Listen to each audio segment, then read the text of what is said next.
Alright everyone, good morning, welcome back to the channel as we look back on a pretty dire day for Celtic. Another dire day, a 2-0 defeat at Dens Park. Stevie's here, I'm here, you may notice not in my usual location, I've gone upstairs. It's a bleak morning in Melbourne, Stevie, kind of fitting I think because it probably sums up how we feel. And I know you're up late once again and you probably would much rather you were sleeping right now, so it's appreciated, but it may not be our usual reaction video, everyone. It may be more of a state of Celtic rant. I know you've not even got any notes, Stevie, but you're still more prepared than Celtic were for today's game.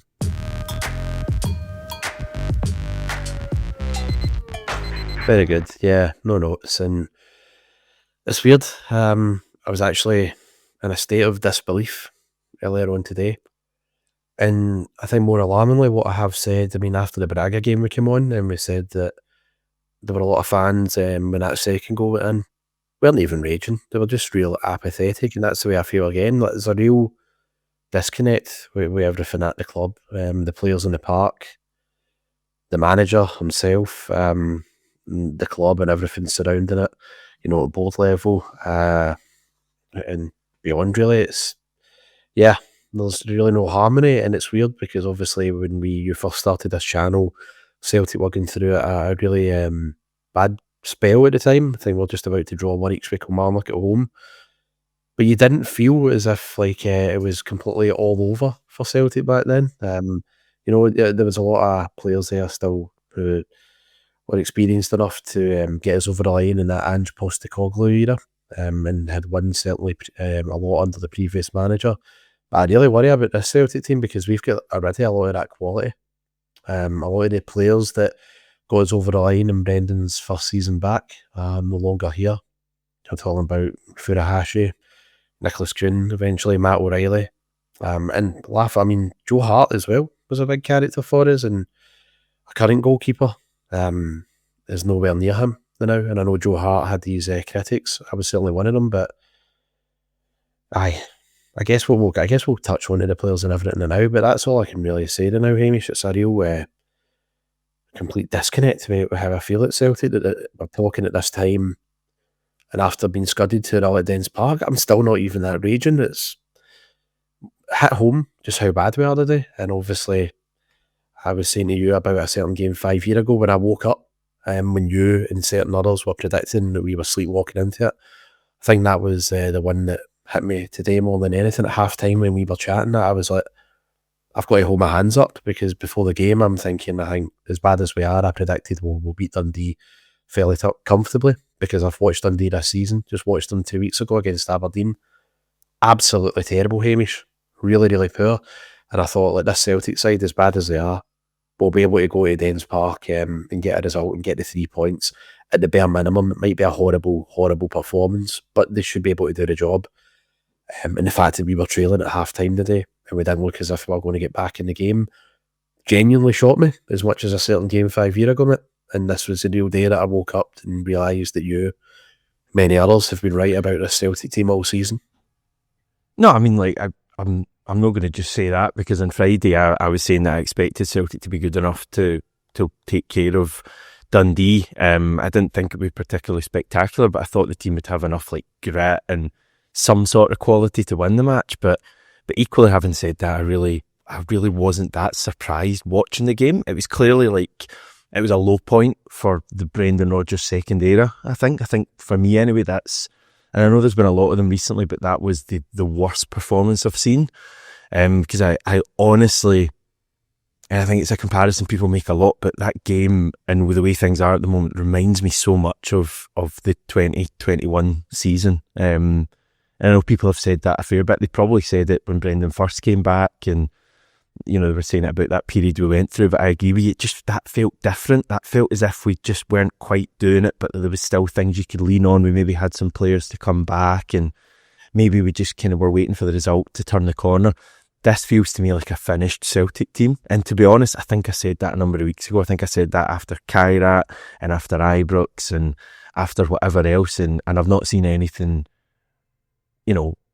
to the contrary, to be honest. Yes, we've scored a few late winners that have made us maybe think, right, there's still something there to work with, and as fans we're always kind of looking for the positives there. Can the team use that as a turning point? Well, there was a huge turning point right before the break.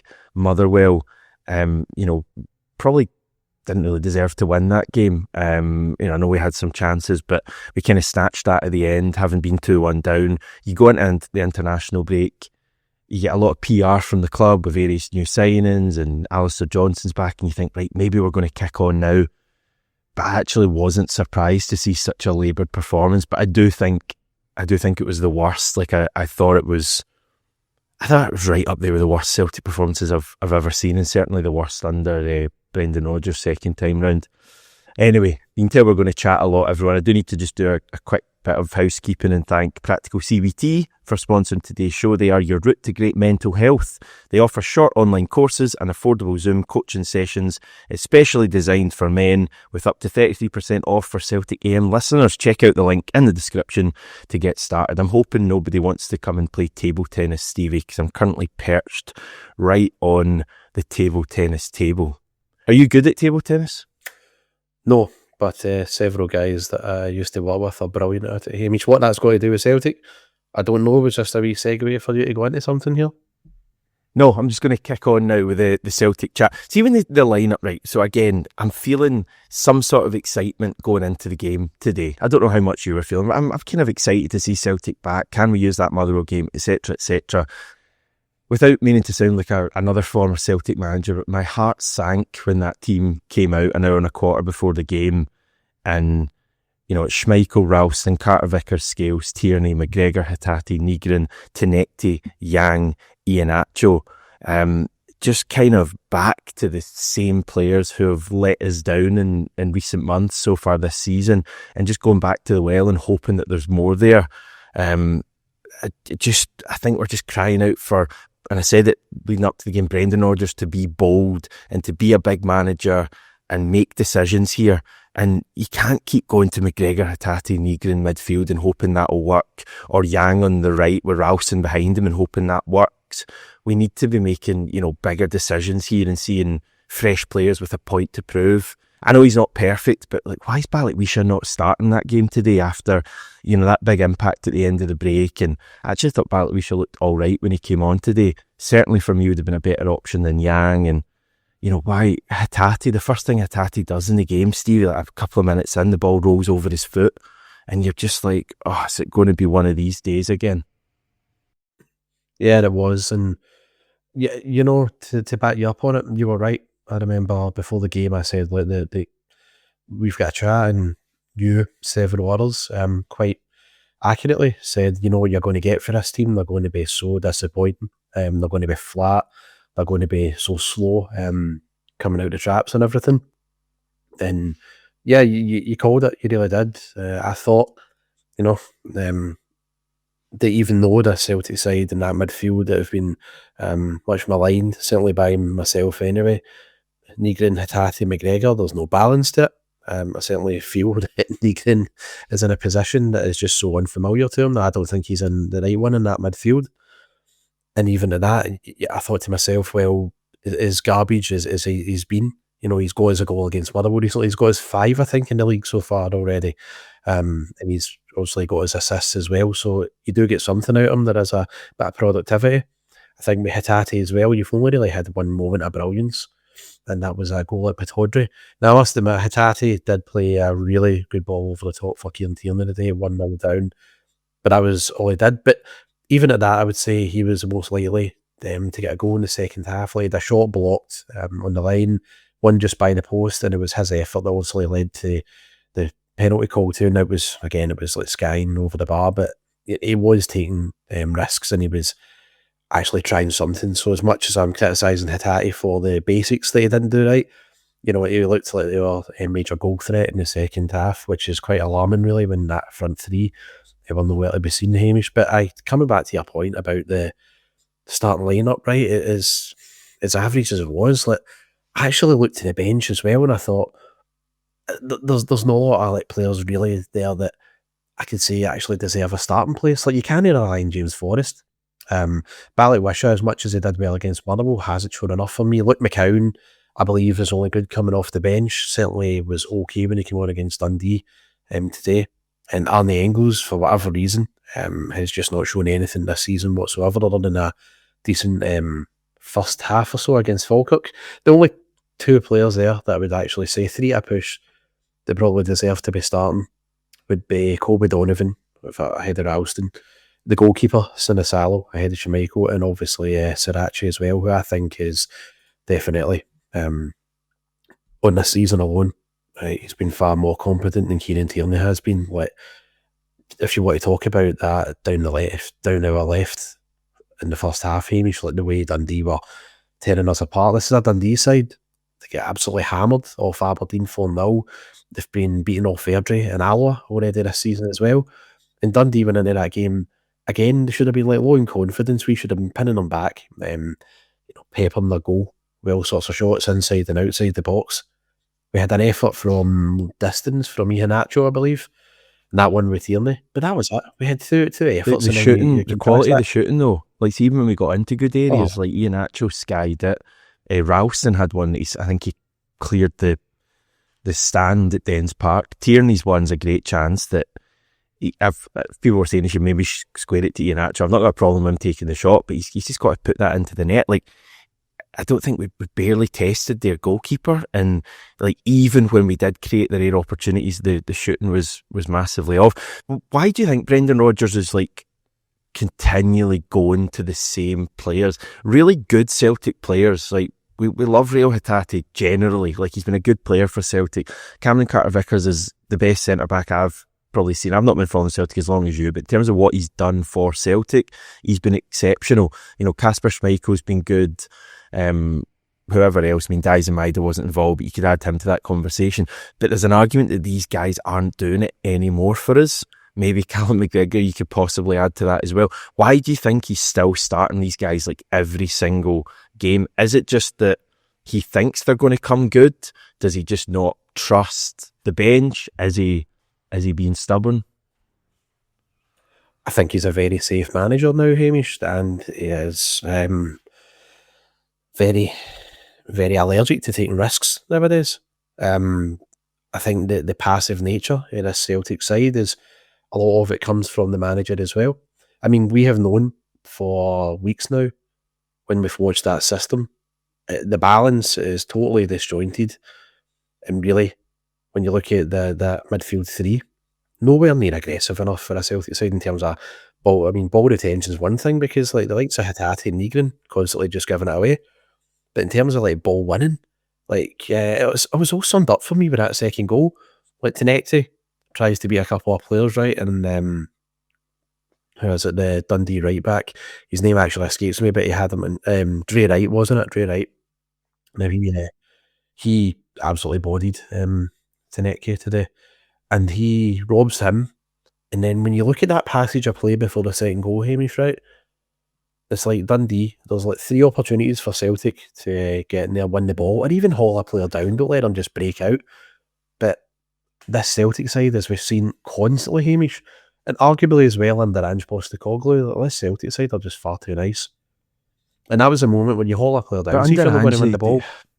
Fair enough, Europeans, right, Steve, fair enough, but domestically under Ange, we were nasty domestically, the majority of the time. But that team's not nasty at all anymore. Do you think we were nasty under Ange? I thought really we were just relentlessly bullying and pressuring teams to the point that we that's what I mean. Like, is that how you mean it? Rather like maybe, basically, yeah. No, I agree with you. Like when you look at that Ange team, it was like see every second that an Ange Postecoglou Celtic side never had the ball. They were absolutely fuming and they demanded to get it back. They were swarming in packs, and you can't even say as if it's been missing all the time under Brendan Rodgers. Look at that Leipzig game when we got that second goal when Kuhn makes it 2-1. The way that Leipzig are playing the ball all around the back, and we are camping them in. We're like determined to get that ball back and create an opening. We do that and we get the goal right. So what's changed between that and then you look at a couple of weeks ago against Motherwell, the way they were just like playing the ball around their own area and just running rings around us, and they were getting out it so easy. Something has been completely off in that side. Whether you want to say it's been the fact that lost key personnel, where you want to say it's been the manager in terms of he can't get the most out of that team anymore. When Brendan Rodgers has always been, in his words, a really key developer of players. Is it that he's just gotten the most out of the side? Did they peak that night maybe against Leipzig? Because we've never really seen anything since. So there is that too. But coming to that game today, sorry, I'm talking about the past here. You watch that Dundee second goal, Hamish, and there's just such a passive nature in that side. The fact that they weren't hungry to get that ball, they didn't even like the street smarts to haul them down and get a card. Dundee just run down the right, yet again, like they did about 4 or 5 times, and they get the second goal from it. And just really unforgivable to me that today. You wonder what they've been doing in training. Was the international break that much of a disruption? Really shouldn't be, Hamish. So there's real question marks towards the manager. I just think it's all irrelevant. The international break's irrelevant. I just think the main fact is that this is a Celtic team that is finished. It's got a number of players who don't have the same hunger they had before, who've been really good players for us, but we've just kept too long, which, reminds you of a certain season again. We've got a manager who I think, I don't know, does Brendan Rodgers still have the hunger? I'd like to say yes, because I think he is professional, Brendan Rodgers, but, does he still have that absolute same drive that he had this time last year? You talk about Leipzig, when it all felt we were all pushing in the same direction. He certainly doesn't have that. And you've also, I think, got other players who just aren't good enough. I think our recruitment over the past couple of years, this is hardly news to anyone, but our recruitment, I think, has been disastrous. I think you've got a mixture of players who aren't good enough, players who have been good enough but just no longer fully believe in what they're doing, or are sick fed up of the manager, or are sick fed up of Scottish football and the Europa League as well, because they've not had an edge in that competition. And at the top of it, you've got a manager, and obviously you've also got all of this off the field stuff as well. So it's it's just a mess here. And I don't know, I could be wrong. Brendan Rodgers could have made changes for the Dundee game. Bernardo could have started. Dane Murray could have started. Colby Donovan, Arne Engels, Michel-Ange Balikwisha, Vil Sinizalo, Marcelo Sarachi. He could have made all these changes and we might have got the same result. I just think we'd have seen more of a performance. I think that's the line for me now. And again, I love some of these guys, but Tony Ralston, Cameron Carter-Vickers, Reo Hatate, Yang, I just don't think these guys should be starting for us anymore. I think we have to change something now. We should have done it weeks ago, months ago, because this rut has been going on, not just this season, it's going on like the whole of 2025. But he just, for whatever reason, the manager doesn't seem willing to make changes. And we're getting the same old comments after the game, Stevie. If you've not seen or heard Brendan Rodgers' comments, you've not missed much, really. He says, I just said that this is where you really have to be a man, because at Celtic it's great from the outside when look in and you're winning trophies and playing great football, but you've got to deal with pressure. That's his new line. He's trotted that out a few times in recent weeks. The pressure isn't the issue here. It's not the players dealing with pressure. It's the players not having an edge or not being good enough. He says, we have to stay together. We have to find a way to get the results and get the confidence in the team. We say the speed in the team. We've lost a lot of speed and a lot of goals out of the team, but it doesn't matter now. I need to find a solution. And he's spoken about that a bit as well. And he's also talking, there's no way you'll go into a race and be given the keys to a Honda Civic, and as you take off, it said, we want you to drive it like a Ferrari. It's not going to happen. Oh dear. I think Callum McGregor was coming out with the same lines as well. I heard that Honda part from him.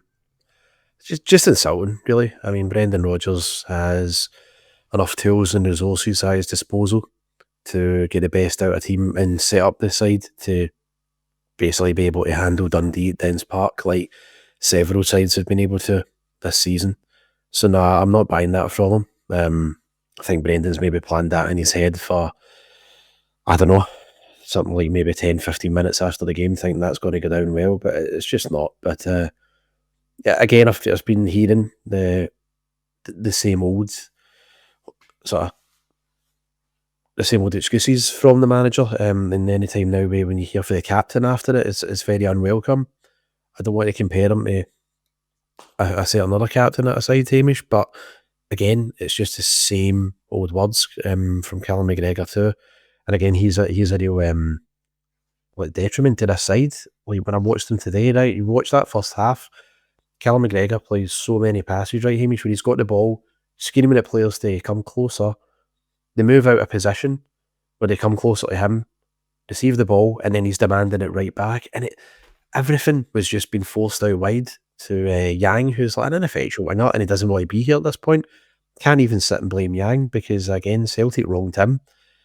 And then Tenecte, who I think still is a decent player, but I think we've put far too much pressure on him too because he was the probably only bright spark in the first few games. So to the point He struggled for a number of games though, hasn't he? Now, like he's been poor. He has. And again, we said that, like, is Brendan not going to try something else with him rather than on the left? Is he maybe now put him on the right, maybe Balak Wish on the left? I don't know.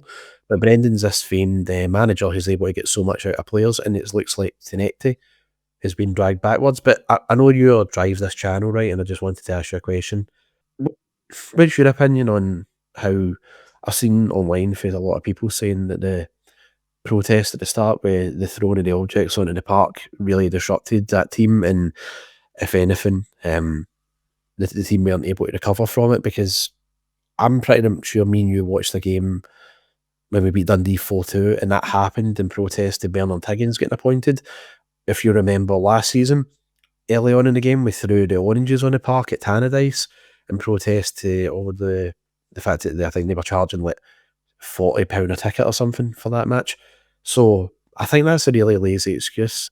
I don't buy it at all, and I think the fans are right to protest, especially at a time when I've always said that these protests should be disruptive, and these guys should be able to block that out, no problem. That shouldn't be that really shouldn't be a blocker for them, especially when Celtic fans have done that before, and we've went up to Dundee, got 3 points. So, what do you think about it?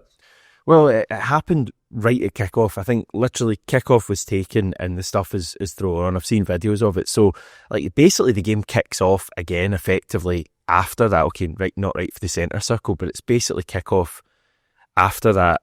So I don't see kind of any way that should have been disruptive really to the team. I know Casper, the cameras, I don't know if you saw it, the cameras picked Casper up, clearly a bit raging with the away support. So it's clearly not an ideal situation from the team's point of view.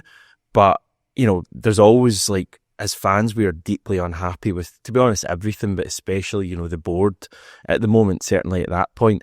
And it's very difficult to kind of completely, you know, show that in a way that will be picked up by media all around the world, which I think this has been. I mean, ESPN had coverage of this on social media at the start of the game. It's hard to do that and not affect the pitch in any way. So I think you need to find a balance. And I think doing it right at kickoff is that balance. Doing it maybe halfway through the first half when, like it was at Tannadice, to be fair, those years ago, or last season, sorry, whatever it was, that I think would be more of an issue. But right at the start of the game, that there's no doubt in my mind that is not an excuse in any way. And to be fair, I mean, Brendan Rodgers and I think Callum McGregor as well were saying that, you know, it can't be used as any excuse. It's separate issues for me. There's the performance on the pitch and there's the protests. But yeah, I just wonder, just, you know, talking about the protests, I wonder the effect that things potentially really going off track on the pitch here will have in those. And if, because we said it, didn't we, that we might have to lose a few games for these protests and the entire support to really get behind these protests. And, you know, we've lost to Dundee now. We've got the best team in Austria, best team in Scotland coming up over the next week. I have absolutely no kind of faith in Celtic winning either of those. I kind of feel like we might lose them both. And people who've watched the channel for a while will know that's not how I tend to think. I like to be, you know, look for the best in Celtic and be kind of optimistic ahead of games. But Sturm Graz, top of Austria, are we going to get anything from that game on Thursday the way we're playing? Unless we get a big reaction. And even more so, Hearts next Sunday at Tynecastle. So what happens, like, I was going to ask you about this, but if we lose both of those games, what happens with the protests? And at what point do they kind of really turn towards Brendan Rodgers as well? Because so far it's very much been sack the board, back the team. But when we don't feel we're being represented well on the pitch either. I know it's not a perfect scenario in any way on the pitch. And people might say Brendan Rodgers' hands are tied to an extent. I think he could be making a lot more of what we're doing at the moment, what he has at the moment. And I just wonder at what point it turns to Brendan Rodgers as well. And also if it turns to Brendan Rodgers, does that take the spotlight away from the board at all? Because that's what they'll be praying for. It shouldn't. And a lot of people say this has been in the post, and this has really been at the board's door ever since the summer window, which is true. But I actually feel it goes a wee bit further than that. I feel ever since that Scottish Cup final, things at Celtic have been on a downward spiral. Ever since AJ missed that penalty against Aberdeen. For me personally, that's the moment when I went, well, I felt as if the manager was just going through the emotions in that game. It was just beyond mistakes for me. I thought it was a real laziness to the manager, real laziness to the team, and the very fact of the way, that daft mistake from Schmeichel, who should never have been in goal for that game, to be honest with you, Hamish. That's what it all stems from, in my opinion. But then, of course, the rot starts setting in with that transfer window, and then the Kairat matches as well, and then it snowballs from there. But okay, if you're asking me when it starts, the spotlight goes on the manager, a lot of people are going to think I'm mental because, by the way, for the record, I think the manager's culpable for a lot of things this season. I've not shied away for that, and I've been quite honest with that with you, Hamish. I've said to you, said to many others. But in my opinion, I think the majority of Celtic fans would start to target the manager and really feel he's the major problem, and it's not going to be what happens this week. I think, and you know what I'm going to say here, that on the 2nd of November, against a Rangers side that are in a worse night than we are, a Rangers side that we have still not got a win in 90 minutes against in over a year. If we got that cup semi-final to them, I think that's when things will turn. I think when all the spotlight has been on the board, and rightly so, I think that if we go out of that cup semi-final, Hamish, that is when you're going to see a lot of that now, like the shift and the pressure will start to go into the manager and a lot of the staff around about him, and even some of the players, because I think that's going to be the moment when a lot of Celtic fans will be like, enough's enough now. This has been tolerated this season, and the manager's been sort of eased off a wee bit because of what's happened above him, and he's been completely shafted, and I'll admit that. But I think if we get a negative result at Hampden, honestly, forget Tynecastle. If we get a negative result at Hampden, I think that's when the protests will start being towards the manager. But in my opinion, I think the 2 games coming up are huge. Like, in terms of if we lose the next 2 in this next week, though, I mean, I'm kind of doubting Celtic would take any action, because I think is even an argument if he lost these 2 and the cup semi. Like, I feel like Celtic, our history as we take so long with managers when they're struggling and really let things go, almost to the point where they're irretrievable before we remove them or whatever. And I realise I know some people are having the discussion Brendan Rodgers should be sacked. I'm not there yet, if I'm totally honest. I think if we're to lose both games this week, I'd probably be there ahead of the cup semi, if I'm honest. I know that's a big thing to say about a manager who's been a great Celtic manager, but you call it as you see it at the moment. But as I say, I have absolutely no faith in Celtic in either of these games. Like, I think we're going to lose both of these matches this week, and even the cup semi. I know Rangers are a disaster. Rangers are not going to be as bad as they were for that first derby of the season at Ibrox. They were in a horrendous state at that point, and they were still the better team in that derby. That's the thing. Like, you feel like we're like one of the easiest games Rangers have had all season. We're just not playing well in any game. There's nothing really to cling on to here. I think it's 4 wins from our last 11, 5 defeats, 2 losses, but 2 of those wins have come with last minute goals. We've not scored in 6 of our last 11 matches, Stevie. And this is Celtic we're talking about. All competitions, we've not scored in 6 of our last 11 matches. And it doesn't even feel like a blip. To me, it feels, as I've said it before, right now this feels very similar to the COVID season just with fans. Hamish, the lack of goals is, in fact, I'm glad you talked about the last minute goals. It was something I was going to bring up. Can you imagine the position we'd be in if McCowan didn't score that deflected goal against St Mirren, if Iheanacho doesn't put away that penalty, and if Maeda doesn't score against Motherwell? Imagine the nick we'd be in. Well, that league's probably done already. It's frightening, really. You look at the teams that have scored more than us. Hearts, obviously. Hibs, Dundee United, and even Motherwell down in 10th place. Same amount of goals as Kelly as well. We've only scored one more than Falkirk and one more than bottom of the table Livingston. It's really poor. Very, very poor. And as I say, for all the manager has been shafted this season, he should be getting far more out of his team than what he is. Let me even ask you this one, Hamish, right? See what Hearts did to Kilmarnock at Rugby Park. Could you imagine the Celtic team doing that to them? No, we didn't, did we? Literally 2 weeks ago, we made a real meal of that game. That's what I mean, though. Looking into next Sunday, I think Hearts are really big favourites for that game. I don't think there'll have been a game in recent memory, not against Rangers probably, but even possibly Rangers, where we've been such big outsiders going into a league match. I think we're huge outsiders for next Sunday. I've got no faith in the team.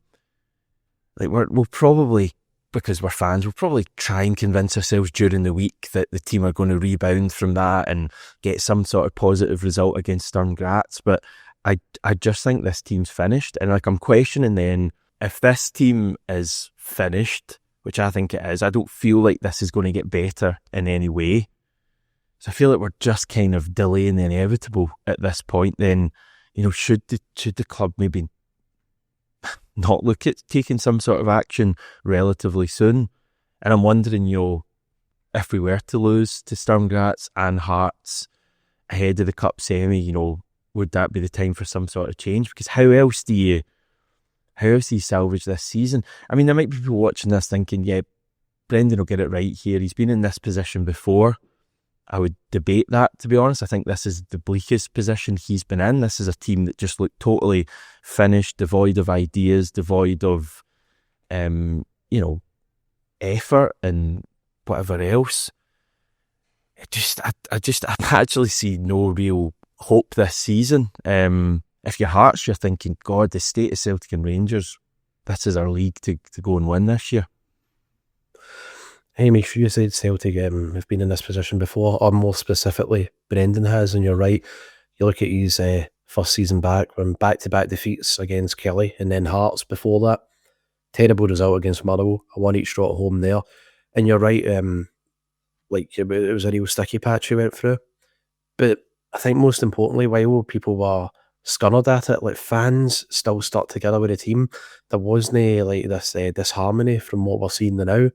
I think there was that Hearts game. Obviously, Santa get booed and the board took it tight, but the fans still rallied and got behind the team regardless. But you're not seeing that same energy there this season at all. And again, more importantly, it leads me on to when Brendan's been here this season. It was a dodgy run, right? But we still had a way better side. That season that he had when he came back, Matt O'Reilly for the Hashi, he still had nearly two very, very good players. He's not got any player anywhere remotely near that level. And the Celtic side, and the players that have done it before, I know 2 years ago, Callum McGregor, for example, was brilliant against Rangers in games at Ibrox, and when we beat them in New Year. That was 2 years ago. Callum McGregor now, it's just like this. A lot of the players that have been here and done it 2 years ago, when they had to stand up and be counted in those tricky games at Fir Park and Easter Road, that was then. See, when you look at them now, there's various factors come into play, whether they've been denied moves or they've just been here too long or they've peaked. They're no longer the players they are, and I include CCV there, a guy that I have talked up constantly as one of the best defenders that I've seen. And when I watched him today, I was thinking to myself, this is a guy that is just looks as if he's done. And I don't get any pleasure out of saying that, but I'm just calling it as I see it. It's the truth. Yeah, he's miles off it. And as I repeat, I think CCV's the best centre back I've seen at Celtic, but this season he's just looked way off it. But again, even maybe some some bright sparks you could see, I feel like they're all just kind of been dragged down, rather than the kind of underperforming players being pulled up by the likes of Iheanacho and Tinecti, as we maybe hoped might happen. It feels like those two and maybe some others have kind of been dragged down by the standards everywhere. How just find out how worried are you about this season, winning the league, for example? Do you? I know it's maybe difficult, and we're a few hours on from the game, but still with the game in your mind. But is the league still winnable this season with Brendan Rodgers as our manager and these group of players as our players? I know we've got the January window as well. It is, yes, for now. But let's see where we are, and 7 days' time is going to really be the time So to 8 ask points me that. behind. Do you think we're it's still? And I'm not talking about just. I mean, 8 points is nothing. I'm talking about the general. How much faith you have in this Celtic team to go on a win and run? Because to me, it feels like the wheels are starting to fall off here. That's the thing for me. It doesn't feel like this is like a wee blip or anything. Like, this has been our whole season, and it feels like this is just escalating, and the results are getting worse and worse, which is, to be honest, like what we saw in that COVID season. We made that relatively good start. The performances weren't great, but we got away with it. But as time went on, the wheels just started falling off, and it feels to me like that might be happening. Yeah, I mean, our next 6 games before the international break: Stimgrats, Hearts, Falkirk, Rangers, Midtjylland and Kilmarnock. I don't really know where the wins are going to be coming from, back to back. I don't think this week, for example, we'll beat Stimgrats and we'll beat Hearts. The Falkirk and then Rangers game, 50-50s there. The really Hampden I'm on about. And I don't think we'll win in Denmark either. Which, it's staggering to say this. It's mad to say this. I think that the games I can see is winning are Kilmarnock and Falkirk. And even then, there'll be struggles. Like, Falkirk went to Motherwell, and it was a real smash and grab win, and they won there 2-1. Before they went to Pittodrie and get a good result too. I can't believe I'm talking like this, but it really, after watching that today, that was a wake-up call and an eye-opener for me. And the only way, I guess, that we'll start to get somewhere, if the manager stops with that 3 midfield of Callum McGregor, Rio Hatate and Benjamin Meekinen. He has to mix it up, has to introduce a freshness there, and whether that's CCV been taken out of the team for like a couple of games or so, and I know people will probably be thinking I've lost the plot here, but he's been a complete shell with a player that we know and love. I don't think that's a risky call. I don't at all, and certainly up front with that the 3 that he persists with, you can't see Yang in there again. I would be putting in Tinecti or Ballywish out on the right and seeing what they can offer us, because we can't be putting up with that again for Yang. And one of the big problems for me too, Hamish, is like Iheanacho again. I don't feel the guy's anywhere near fit enough yet, and I keep hearing wait till he gets up to speed, but we can't afford that. We can't afford that now. We need players fit and ready to go, and that is why these protests have been done, because we should have been having a striker in who, wasn't a free transfer and out of favour in Halley the pre-season, and we've now had to go with him as our number 9 main guy for this run. If people can't see why the board have been targeted for that, then they're completely missing the point, or they've not been paying attention. But I'm off on a tangent here, aren't I? So I guess in summary, when I look at the state of that team, and I look at how it's been mismanaged, the board level and in the dugout, I don't get any positivity. I can't give you any answers here. That's down to the guy that gets £3 million. He's responsible for that. Yeah, I'm the same, to be honest. The only way I could maybe see something is if Brendan Rodgers is bold and makes changes, and we see Dane Murray in the starting lineup on Thursday night, and we see Colby Donovan, or maybe even Alistair Johnson, but probably not, and we see changes in that midfield and Engels and Balikwisha. But even then, Engels, when he comes off the bench, doesn't look like he's he's going to offer us anything. So it's just virtually the entire squad now is underperforming. So yeah, I don't know, when an entire squad's underperforming, how do you get an improvement in performances? It's usually the manager, but I just don't think we're knowing what Celtic are like. We're even near that point. I think things are going to have to get a whole lot worse for that to become a real conversation. And my very last point is, you're talking about everyone's underperforming, but when you look at the manager and he's trotting out excuses, essentially saying the guys I've got aren't good enough. So why would you be motivated? He's the one that keeps saying, I've got to, work with what I've got. Well, don't just say it. You need to actually do it. It doesn't feel like he's maximising what he has at the moment. It honestly feels like at times he's making a point. Yeah, I mean, that's it. Periods like after a defeat like that, people probably tuning in thinking, oh, these two, they're going to be raging, they're going to be fuming, and this will be some show. And then periods are it, and it's essentially just a real carbon copy of what you're seeing for the manager and his staff in the dugout. Anytime even at 2-0 down the second half, you saw no urgency from them at all. Just sitting, faces stripping them out of ideas. We see that on the park as well. What have we got to be excited about? So that's what I say to it, man. Yeah, it's a long old season as well. I mean, I was kind of telling myself, find a way to get through this season, win the league, and maybe next year, new management, and we move forward. Like it's a long old season. We're only in October, and for me, it feels like, as I say, the wheels are maybe starting to fall off. So my fear is here going into these season-defining games, which is what they are, that we aren't going to come out on top in any of them. And you could be out of the Europa League, could be out of the League Cup, and you could be at least 8 points clear, maybe more, behind Hearts going into the next international break. And if that was the situation, I think we should be looking for a new manager. But he might turn it around. We might use the game as defeat at Dens Park as being the big moment for us, and beat Sturm Graz and beat Hearts and beat Rangers, and he might do it again. He has kind of done it before. It just feels to me like he's not got a squad that's playing for him, that's playing for Celtic anymore. They're either not good enough or they've not got the heart for it anymore. The Joe Hart. Anyway, the lights have gone off, Stevie. I'm probably going to play ping pong against myself.